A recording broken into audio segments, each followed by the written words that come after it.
Market daily visualization for August 19th, 2026. We'll adjust the price.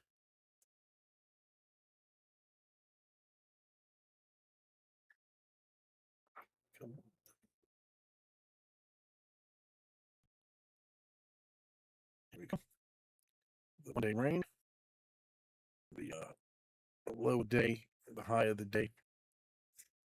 5 look back, 10-day regression line,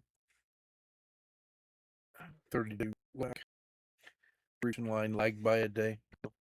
PR adjusted.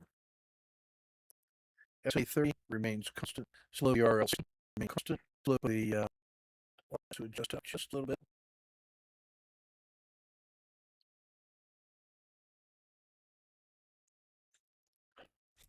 So, 150 look back needs to adjust.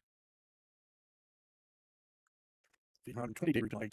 That's it. And for the 30 that rate compression, 10 days probably come to a head soon.